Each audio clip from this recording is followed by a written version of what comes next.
Hello and welcome back to Sorta Strategy and another episode of Road to Regionals, where this time I'm going to talk about changes I made and show some more duels against the meta. So I made some changes to the deck, but then the ban list came out, as you all know. And yeah, so before the ban list came out, I was like trying to change order out for something else. My short list was Rekindling, which is great after Void Feast or Void Imagination. But other than that, it could be a brick before so. Upstart Goblin, because more consistency is amazing. I'm actually still considering that. I'd nearly cut a Setsmas for an upstart, maybe. An enemy controller, really good with layer, good going first or second. So I can tribute an opponent's monster, take control of an opponent's monster, and then at least if I draw it first, I can set it, you know, interrupt plays, and even if I don't have layer, at least it can do the change to defense thing, right? And then Void Seer, which has a load of benefits, which I actually decided on, and I'll read some of the benefits for that. So it's good going first or second. It can be a brick though. It's one of those cards that's no good by itself. It's bad like if I top decked it, for example. It can help you break boards in the way that you can summon Decatron, they try to negate Decatron, you put Void Seer on him, he's unaffected, he's free to pop whatever he wants then. Also if I summon a Tondel, or not a Tondel, if I summon Deviati or an Unku, or even a Tondel or a Setsmas actually, and they try to negate his effect or destroy them or whatever. So I summon, say, an Unku, activate the Dark Hole effect, they negate, I can Void Seer and then gain loads of advantage that way. Same with Deviati, it's amazing. It's bad against, it doesn't work obviously against counter traps, so it's better with an Unku. It depends on how much back row they have. Anyway, what else is it good for? If I summon an Unku and Dark Hole the field, its Grave effect can protect a monster. So Void Seer says, if it's in the grave, I can banish from the grave to stop it in Infernoid's destruction. So, yeah, really good in that way. And then, what else? Oh yeah, so the fact that it has a grave effect is always forgotten by the opponent. So I was like, fuck it, I'll go with that. Oh, another thing is, it also adds consistency, not in the same way that Upstart does, but a lot of the time I draw Feast without anything to discard or to get rid of off the field. And this is another Void Spell or Trap, so I can keep it just lowers the chance of me getting Feast by itself. So, yeah, that was a lot of good reasons, and yeah, and especially in this build, well, not in this build particularly, but yeah, sometimes I would get Feast by itself, and it's kind of, you know, it's a pain in the ass when that does happen. So, yeah. Super Poly, I could, after ban list, could put in a second Super Poly, but I think basically main deck in the second one would be bad. Maybe I'm thinking of side decking it, but in the main, having the discard effect, like, you have to discard a card. It is really strong, obviously, but sometimes even with Super Poly, I end up making my first turn play and not having anything to discard, and I often discard the Super Poly off the Void Vanishment sometimes, but yeah. Next change, anyway. That was a long part just talking about the Imperial Order main deck slot, but anyway. So I took 3 Shared Ride out for Red Reboot. So Red Reboot basically just helps me against my bad matchups way more than Shared Ride did. Shared Ride is a great card, but I don't know, I think Red Reboot is more of a need, whereas Shared Ride was a bit more of a kind of optional thing. So yeah, Shared Ride out for Red Reboot. Then I took out Decode because he kind of served the same service as Echomax, and Echomax, like, I never made Decode unless I was going to OTK, in which case I'd always just make Echomax over him, and then I never made him for the, like, targeting prevention, so he was kind of, yeah, there was no point in having him there, so I took him out. I put him in for Akashic Magician, which is mainly for when I side in Lava Golems, but I can't really, maybe, I don't know, I haven't gotten to actually test this much yet, so hopefully I'll use it, but honestly, this could really come out very soon for something like Phoenix or, I don't know, something else, you know what I mean? I have loads of things, Babuska or anything like that. So yeah, moving on. I took out one of the Veilers for a Lava Golem and then the 2 other Veilers for Ogre. So I always wanted that 3rd Lava Golem. I am really happy I finally squeezed it in.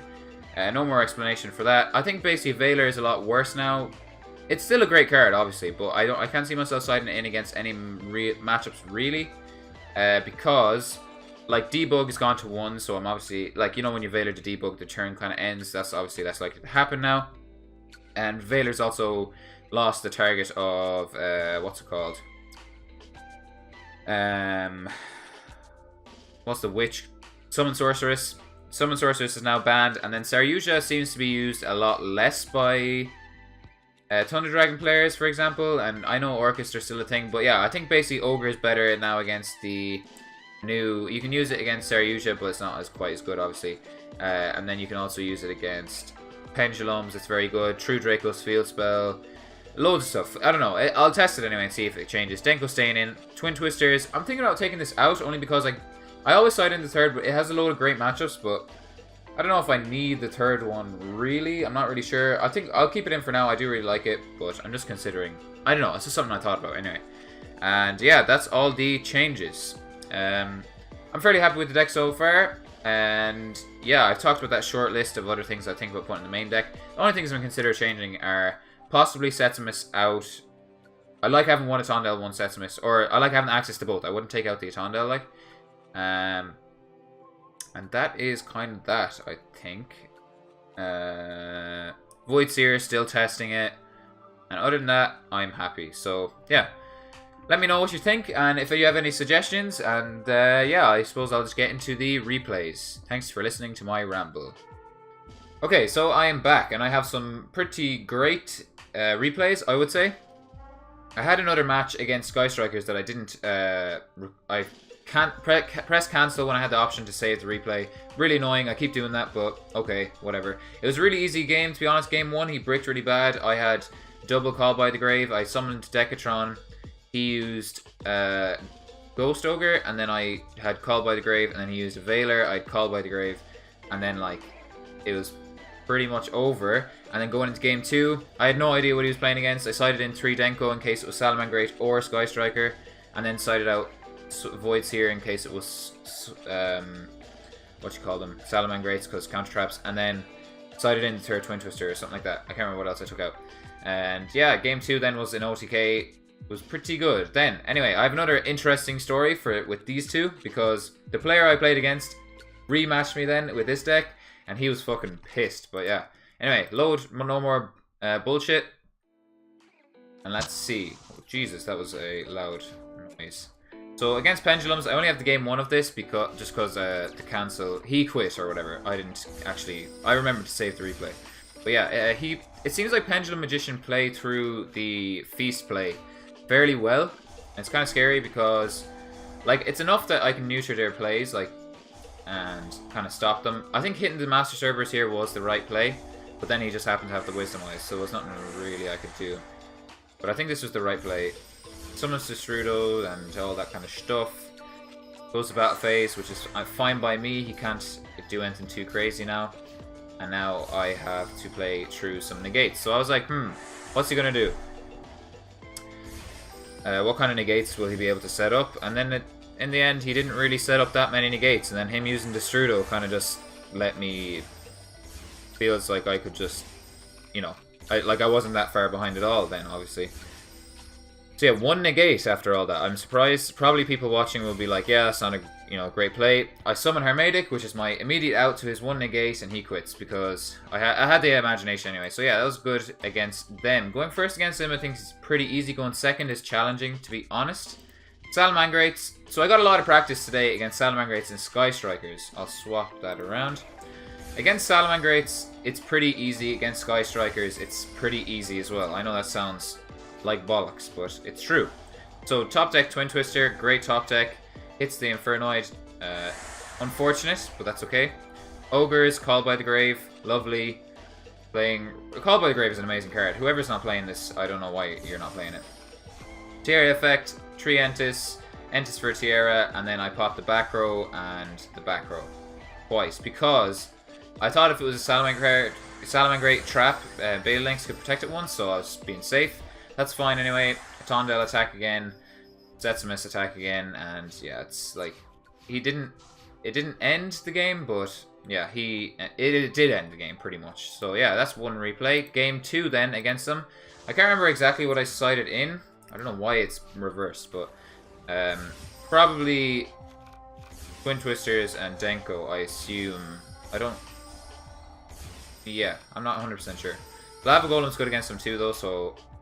Lava Golem's great against them. It probably was Lava Golem. I don't know. There's so much stuff that I can side in against them. But anyway. Yeah, so board breaking. Great stuff. He quits straight away. So, like, I don't know. I feel like, yeah, I got lucky to get this. Because his counter traps can't negate it. But, like, I don't know. This could have been, say, an Infernoid. I could have just activated this to bait something out if he doesn't do anything.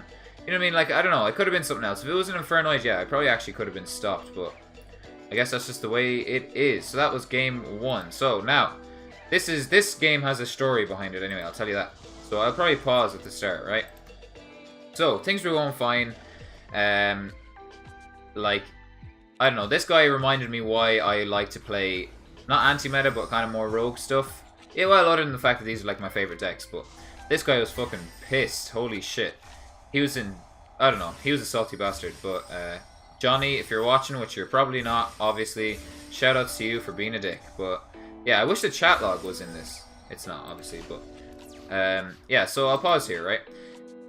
Basically what happens was, he was like, oh, you always start with Twin Twisters, and then he goes, oh, your deck's an auto win against me, and he was saying like, but it's probably shit against the rest of the meta, because I was like, oh yeah, it's a good matchup against Salamangreats, and he was like, oh, it's probably shit against the rest of the meta, that's why it never tops, and all this crap, like, and I was like, oh, my matchups against, like, Sky Striker's pretty good, my matchups against Pendulum's pretty good, I was like, I struggle with back row decks, though, and he was like, he was basically saying all sorts of shit, like, he was like, no, your matchups against other decks or meta decks are probably pretty shit, and then I went on to win, and he goes like, why isn't your deck topping so if it's so good and all this crap, and I was just like, well, I was like, oh, if people played it, it would be the best, like, kind of like joking, you know what I mean, like, I was like, if more people played it, it would top all the time, and he was like, no, probably not, it's really easy to side against and all this stuff, and I was like, alright, relax, like, and then, he goes, oh, it's way too inconsistent. And this is all during this one game, like, and I was like, okay.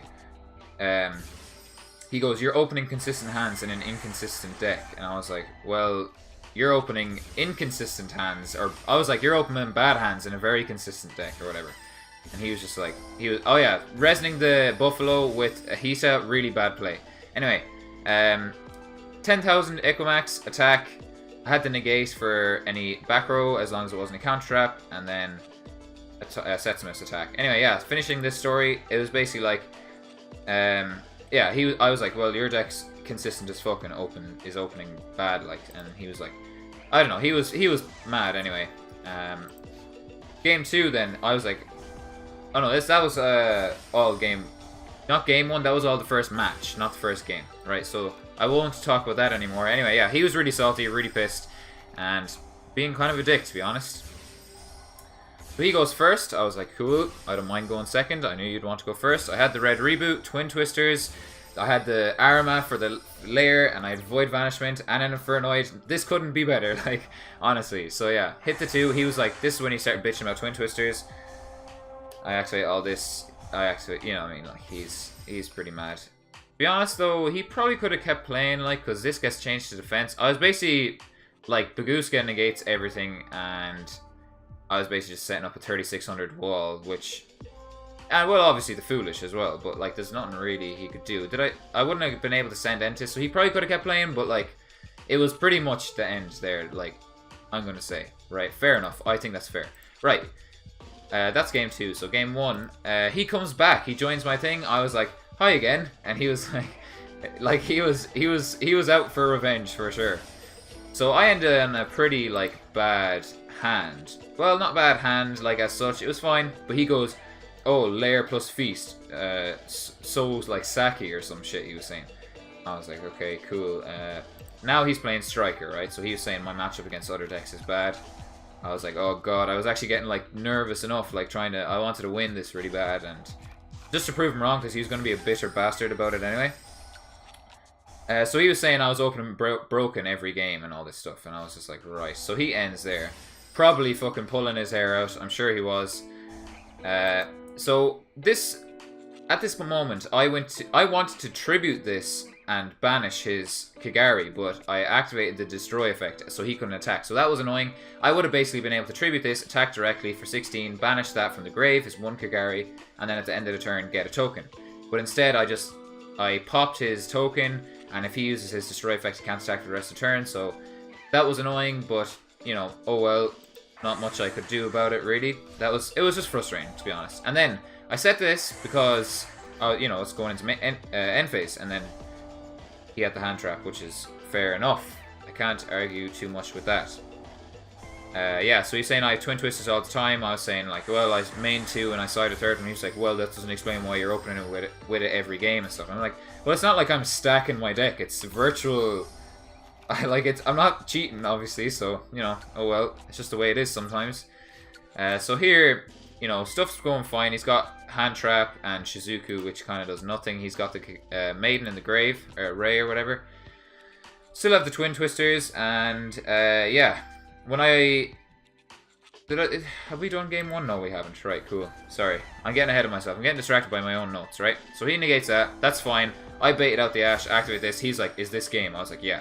And he was like, he was fucking flaming me so bad. But I was like, what? Like, you can say all the shit you want, but I am winning. Like, he was saying, this is for some examples, right? When I won game 1, he was like, oh, you seem alright, but not incredibly good, or whatever. He was like, your deck just has a good matchup against the meta, or well, not the meta, but he was saying whatever. He was just saying I was not a good player and all this. I was like very classy. He was like, oh, sorry, but I don't lose very often, and I'm just I get salty when I lose. I was like, cool, I'll take that apology as a genuine one, but I highly doubt it was. Anyway, continuing on. Decatron, baited out whatever. He negated it, fine. My hand wasn't great. So basically, I sided thinking that he would make me go second. So I sided in the Denkos, took out all my feasts, and Suggest. So when he made me go first, I was surprised, but I was like, oh fuck, I've ended on a weak board. He's probably going to win this game. Twin Twister is not a bad card going first either, to be honest. And then I was like, now after this game, I was like, actually, you know what? This is fine, because Sky Strikers don't finish the game in one turn. I'm sorry to any big Sky Striker players. You'll probably agree with me, but if you don't like this is a fact. Like, so I can play going for, I can side in for going second, and if I made go first against Sky Strikers, you know, I can just basically play as if I'm going, you know what I mean? Basically, this Denko will be just as effective on my second turn. So, yeah. Pops the Ray, he dodges the effect of this, which is kind of cool. I didn't realize that they could do that. He said he misclicked when he took this, but I don't know. I guess it would make sense. Got rid of that. He does no damage, but he still gets the end phase effect. And then this is when this was amazing, right? So I just play as if I'm going second, because, you know, they can't do shit. Like, they can't finish the game in one turn. So, summon Deco, activate that. He just fucking quits. After all his shit talk, he was pissed as fuck. So, yeah, sorry if I was rambling and fucking being a dick there, but I kind of wanted to just be pointing out. Basically, this guy reminded me why, like, always play a deck you like, first of all, not just because it's meta. I like some of the meta decks. Salamangreats look really cool. I like this playstyle of Sky Strikers and all that, so I'm not talking shit. And I'm not like, oh, never play the meta, and fuck players to play the meta. I'm not like that, I swear. But, I will always say, play decks you love, and there's so many good decks. I don't care what anyone says. Like, Infernoids are just as good as Sky Strikers or Salamangreats or any of the other things, but just they're just not as well represented. I always say this, and I'm sticking by it forever, okay? Bam. Anyway, things about the deck that I would maybe consider changing. Akashic, I'm still considering taking this out. I feel like it's taking up a spot for no reason, pretty much, and I'm reminded by it every time I have 2 monsters out in the field. Anti-Spell, amazing. Didn't really get to use it, but still really good. Red Reboot, amazing. Twin Twisters, I'm keeping the third one. It's so good. Lava Golem, amazing. I was going to side this in going second against Sky Strikers that last game, but I just decided not to in the end. That's fine. And Denko, always a blowout whenever you use it. Violet Chimera, great. Didn't use this today, surprisingly. Pretty much everything else in here is really good. It's just Akashic. And then siding a second polymerization maybe, but I don't have the space, and I like one because you can side it out easy, and then another one. A second one, I don't think I'd ever side in. The discard effect is too heavy, I think, in this deck, which is fair.